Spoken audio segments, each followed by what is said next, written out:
Rabbi zidni ilman warzuqni fahma.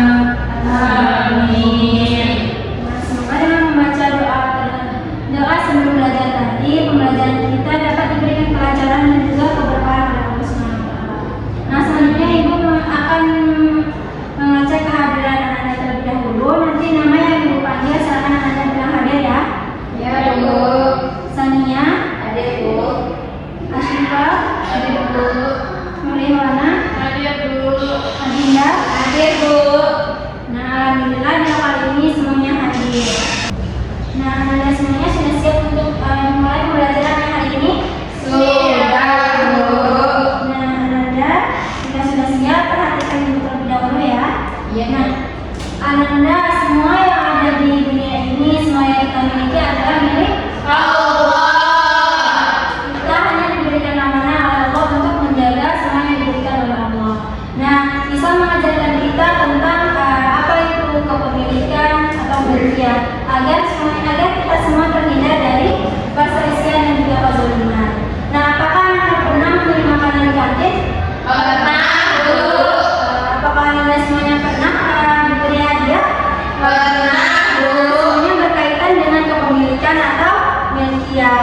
Nah, kita hari ini akan mempelajari tentang kepemilikan atau milkiah agar kita memahami bagaimana Islam mengatur tentang kepemilikan atau milkiah agar kita semua hidup rukun, aman, dan damai dan juga penuh keberkahan.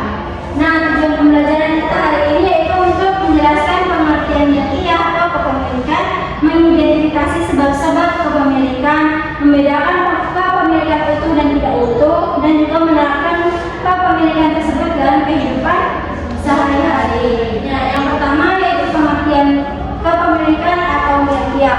Nah, pengertiannya yaitu menurut bahasa berasal dari kata milkon, yang artinya sesuatu yang berada dalam kekuasaannya. Sedangkan secara istilah, milkiah ini yaitu suatu harta atau barang yang secara hukum dapat dimiliki oleh seseorang untuk dimanfaatkan dan dibenarkan untuk dipindahkan penguasaannya kepada orang lain. Nah, selanjutnya yaitu sebab-sebab kepemilikan, yaitu yang pertama barang atau harta itu belum ada pemiliknya secara sah, yaitu disebut ihrazul mubahat. Nah, contohnya yaitu ikan di sungai, ikan di laut, hewan-hewan, burung-burung di alam bebas, air hujan dan lainnya. Apakah ikan di sungai ada yang punya selain Allah? Ada? Tidak, Bu. Maka dari itu ikan di sungai dapat dikategorikan secara ihrazul mubahat. Nah, yang kedua yaitu barang atau harta yang dimiliki karena melalui akad atau biar buku. Contohnya yaitu lewat jual beli, utang piutang, sewa menyewa, hibah atau pembelian dan lain-lain. Nah, yang ketiga yaitu barang atau harta itu dimiliki karena warisan atau biar halayak. Nah, contohnya yaitu mendapat bagian harta pusaka dari orang tua atau mendapatkan barang wasiat ahli waris. Nah, yang terakhir yaitu harta atau barang yang didapat dari pengembang biakan atau minal mamluk. Contohnya yaitu telur dari ayam yang dimiliki, anak sapi dari sapi yang dimiliki lain dan lain-lain. Selanjutnya yaitu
Budi hanya memiliki manfaat dari sepeda. Itu jawabannya. Iya.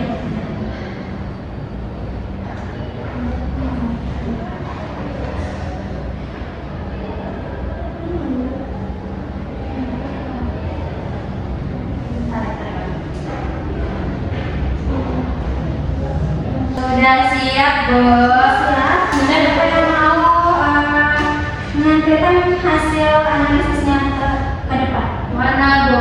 Silakan pada Wana. Baik, Bu.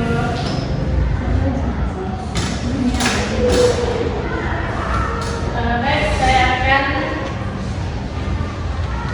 menampilkan hasil yaitu jawabannya ialah Ali memiliki kepemilikan penuh. Terima kasih.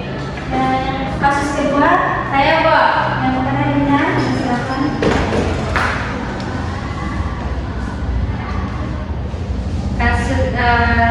Kasus kedua ya, Bu.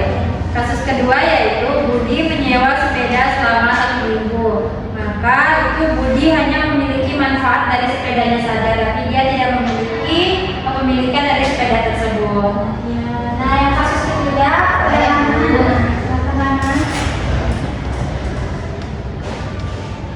Baik Bu, saya akan mempresentasikan dari kasus ketiga. Kasus ketiga yaitu seorang fakir miskin diberi hak menempati rumah seumur hidup. Jadi kepemilikannya fakir miskin hanya memiliki hak memanfaatkan rumah Bu.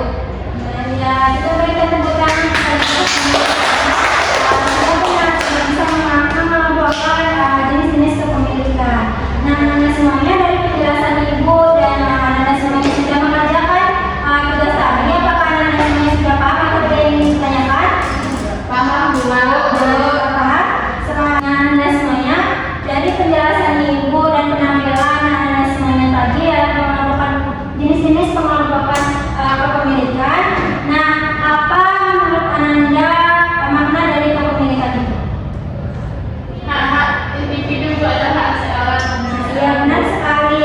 Kepemilikan itu bukan hanya hak, tetapi juga sesuatu yang harus dipertanggungjawabkan di hadapan Allah. Teman-teman semuanya, dapat disimpulkan bahwasannya kepemilikan itu adalah bukan hanya sekedar hak, tetapi juga sesuatu yang harus dipertanggungjawabkan di hadapan Allah.